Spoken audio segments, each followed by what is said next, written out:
Ever crawl under the car with new oil and a shiny filter and trust it completely? That's the trap, because one dirty funnel move makes clean oil carry grit straight into bearings. In this video, we expose the one mistake that adds contamination before the cap goes on. We'll show where dirt hides, why it causes slower pressure and expensive wear you never notice. Then we show steps that keep engines reliable and longer, past 250,000 miles. The one mistake: dirty funnel, dirty path. Quick lube places love speedy habits, because fast work prints profit and hides mistakes.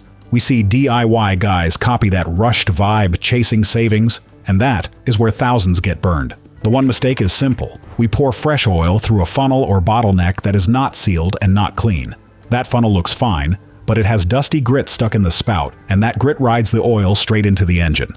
Parts stores push universal funnels, multi-use jugs, and bargain kits, and they rarely mention cleanliness control. Most funnels live in toolboxes, bounce in trunks, touch cardboard, and sit near breaking dust that is basically sand. Then we grab a shop rag, give it a quick wipe, and we just added linty fibers and gritty junk into the path. Even the oil bottle can bite you, because the cap and threads pick up dirt when they hit a dirty fender. The filler neck is another trap. It has crusty dust around it, and the moment we pour, that ring falls inside. For the video, we can show a clean funnel under bright lighting, and you will still see specks hiding in the bend. We can zoom on the filler hole, show the gritty halo, then wipe it with a clean towel before the cap comes off. Here is the ugly part. You will never hear a clunk when this happens. You just start paying later. Small particles do not dissolve. They grind, and that is how quiet wear turns into expensive repairs. If you want longer engine life, this matters more than fancy labels and pricey bottles. So before we even talk oil brands, we fix the path, because a dirty path ruins clean oil. If this is already saving you cash and stress, hit like and subscribe and tell us this. Do you use a funnel every time, or do you free pour to stay cleaner? Next, we'll break down why a speck you can barely see can do more damage than old oil ever did. How new oil becomes harmful before it hits the engine. New oil can start clean, but our handling can turn it dirty in seconds, and that is the punchline. First, the funnel gets stored open, and airborne dust settles inside like flour in a bowl. Second, we wipe the funnel with a rag, and now we have fibers plus grit clinging to the plastic. Third, we set the oil cap on a fender. Then we twist it back on, and those threads drag dirt into the flow. Fourth, we never clean the filler neck, so the gritty ring drops inside when the stream hits it. Fifth, we leave the oil bottle open while we hunt for a socket, and shop air carries dusty trash into the mouth.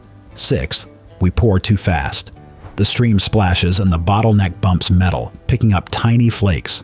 All of that happens before the engine even turns, and the oil still looks clear and safe. That is why this mistake is sneaky, because your eyes cannot measure contamination. Oil is a carrier. It moves whatever we drop into it, and it delivers that junk to tight clearances. Now compare that with what pros do in a real shop, even the rough and ready ones. They keep a dedicated oil funnel that is oil-only, and it lives in a sealed bag or box. They wipe the filler neck before opening the cap using clean towels that do not shed. They keep bottle caps off the bay, not on the fender, because that surface is always dirty. They stage tools first, then open oil last, because open containers invite contamination. And the best techs treat the full area like surgery, because they have seen what dirt does. If you have ever reused the same funnel for oil, coolant, and ATF, comment reused and drop your mileage. Now here's the part nobody tells you. The clearances inside an engine are measured in microns, and that's where the thousands show up. Why this one mistake eats bearings. Microns, film, abrasion. Bearings do not ride on magic. They ride on an oil film that is thin and fragile. When the engine spins, that film separates metal from metal, and it is the only thing preventing damage. In many journal bearings, the working film can be single-digit to low double-digit microns, and that is tiny. So if we feed the engine particles in that same size range, we are basically pouring grinding paste into a precision part. Think of sand in a wet sliding door track. Now shrink everything until the sand is invisible and the track is alive. That is what a bearing sees. A hard particle gets caught, then it scratches. Then it creates more metal debris. Those new metal bits become more particles. And now the oil becomes a wear factory, even if it was new yesterday. We have pulled bearings that look like someone took a scotch pad to them. and the owner swore they were careful.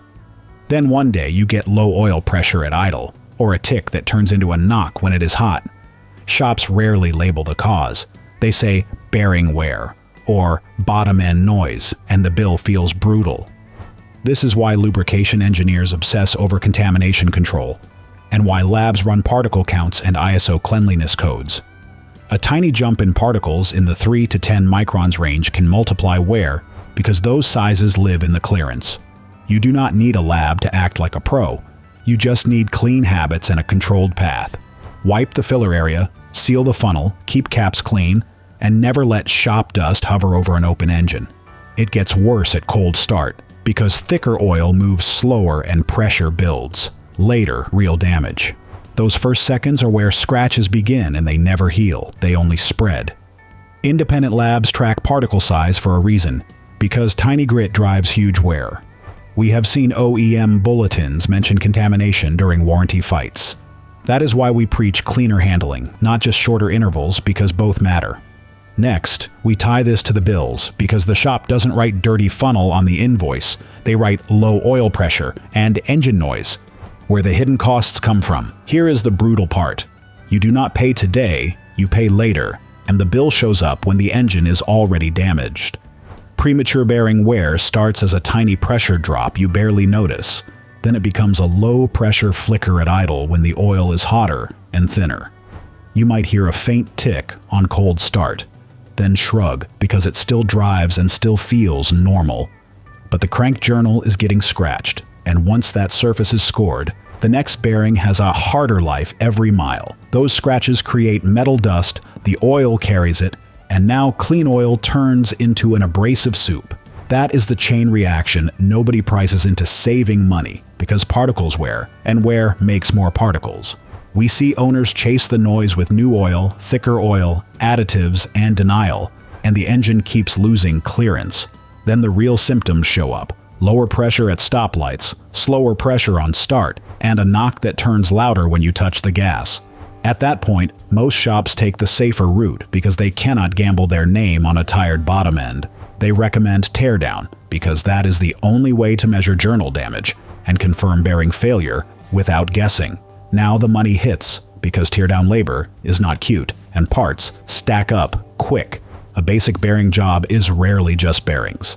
It becomes a crank polisher grind, new seals, new gaskets, and sometimes a pump because debris has been everywhere. In many markets, a rebuild quote can land in the $4,000 to $8,000 range, and on some vehicles, it climbs higher quickly.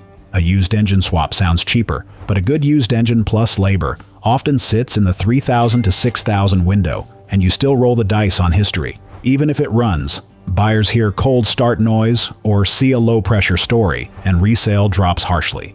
That is why this mistake costs thousands, because the damage is inside and the proof shows up too late. Some drivers also see rising oil consumption because worn bearings and rings raise blow-by and heat, and then they chase it with thicker oil that masks the actual issue. Others get a check engine light from misfires or cat damage after burning oil, and now the oil change savings turns into multiple shop visits and more panic. Every extra mile on grit makes the next repair worse. If you do your own oil changes, hit subscribe, because the next tip is the simple habit that stops this damage for basically $0. Now let's show what pros do differently and why it's not about fancy oil, it's about clean handling. What professionals do differently. Clean chain rules. Pros think in a clean chain, meaning once the cap comes off, everything that touches oil must stay oil clean. Every time, no excuses. They do not trust a funnel that lived in a toolbox next to brake pads, because that dust is abrasive and it goes straight to bearings. They keep one dedicated funnel for engine oil only, and it lives sealed in a bag or hard container so nothing falls inside. If the funnel hits the floor, it is not fine, it gets cleaned or replaced, because grit is expensive. Before they even twist the cap, they wipe the filler neck area with a clean towel, because the dirt ring is the enemy. They wipe the cap too, because threads carry grime, and that grime becomes contamination the second oil touches it. They set the cap on a clean towel, not on a fender, not on the cowl, not on a dusty airbox, because those surfaces are never clean. They pre-stage tools, the socket, the filter wrench, the drain pan, the gloves, and the light. so the engine is not open while they hunt for gear. They open the oil bottle last, pour, and cap it again quick, because open bottles invite airborne debris. They do not blast shop air near an open filler hole, because that air carries particles you cannot see, but your bearings can sense. They use a clean pour spout if they need control, and they keep that spout oil-only. Same rules as the funnel. When they install the filter, they keep the gasket clean, they wipe the filter pad, and they do not let the new filter touch dirty hands or gritty rags. They also keep the drain plug and washer clean, because threads can carry grit, and that grit can score the sealing surfaces and cause leaks. This is the same mindset used in industrial lubrication, where particle counts and ISO codes measure how clean a fluid actually is. We are not saying you need lab gear, we are saying you need discipline, because clean handling is costless and failures stay expensive. The difference is not fancy brands, it is process, and process keeps engines reliable for 250 to 300,000 miles. Next, we lay out the exact checklist we use, so your DIY savings never turn into a thousands problem. The fix. The no contamination oil change checklist. Here's the checklist we use so DIY savings stays real, and the engine stays reliable. And it starts before a single drop moves. Before we drain anything, we clean the filler area like it matters, because it does, and because dust is damage. We wipe the cap, wipe the neck, and wipe the area around it, using a clean towel that does not shed linty fibers. Then we stage everything: drain pan, socket, filter wrench, gloves, light, and a sealed funnel, so the engine is not sitting open while we scramble. We open fresh oil only when we are ready to pour, because open bottles collect dusty junk faster than people think. Funnel rules are strict, and they save thousands. We either use a brand new funnel or a dedicated oil-only funnel. That funnel lives sealed in a bag or container, not in a toolbox, not in the trunk, not on a shelf near breaking dust. Before we pour, we inspect the spout under good lighting, because one gritty speck can be a grinding stone. We never wipe the inside of a funnel with a shop rag, because that rag leaves fibers that turn into contamination. If the funnel ever touched coolant or gear oil, we do not kinda rinse it and hope. We fully clean it and seal it, or we replace it. Pour rules matter. We pour slowly and controlled, because splashing makes a mess and the mess pulls dirt into the path. We keep the bottleneck clean. We do not set the cap on a dirty fender, and we do not drag threads through grime. We never touch the filler hole with the funnel tip, because that contact can pick up grit from the neck and push it inside. If there is wind, we block it, because swirling dust loves open holes, and that dust is abrasive. Filter rules are the same story. We keep the gasket clean, we keep the filter clean, and we do not let it kiss dirt on the way in. We wipe the mounting surface, confirm the old gasket is gone, and keep our hands clean so we do not smear grit on the seal. We install the filter by hand, snug it right, and avoid over-tightening that can cause leaks and later panic. For the drain plug, we clean the threads, check the washer, and torque it properly, because loose plugs make messy leaks and expensive tow calls. When the oil is in, we cap it immediately, wipe spills, and keep the area clean so we can spot leaks fast. Then we start the engine, watch the pressure, shut it down, and recheck the level, because overfill can cause foaming and weird pressure. Last, we store the funnel sealed again, because the next oil change starts the moment you put that funnel away. Drop a comment with your oil change setup, driveway, ramps, or lift, and tell us what you store your funnel in. Last, we'll hit the 2 myths that keep people doing this wrong even when they're trying to be careful. Quick myths, edge cases, and the money recap. Myth 1 is that new oil is always perfect, so it cannot hurt anything, and that belief is dangerous. Reality is the handling, because oil becomes a carrier for whatever grit we introduce, and clearance-sized particles do real damage. Myth 2 is that if we change oil often, mistakes do not matter, and that is a comfort story that ends in regret. Reality is repeated contamination means repeated abrasion, and abrasion does not care how often you drain. It keeps scoring parts. If your car has a wide open fill neck and you can free pour cleanly, that is fine, but the filler neck still needs cleaning first. If your engine has a cartridge filter or tight access, you need more discipline, because drips and contact points are easier to contaminate. We have seen engines come in with mystery bearing noise after years of perfect intervals, and the owner swore the oil was clean, until we saw the funnel living open in the trunk. The money recap is simple. A dirty path can turn a cheap oil change into thousands, and the bill shows up when you least want it. Do the clean chain right, and you protect bearings, protect oil pressure, and protect resale, because buyers fear noise and warning lights. And if you want the next step that protects engines even more, the next video is the one most people skip. Click the next video on your screen. We show the under $100 habit that keeps pressure strong and wear lower. Subscribe now because skipping that step makes every clean oil change riskier.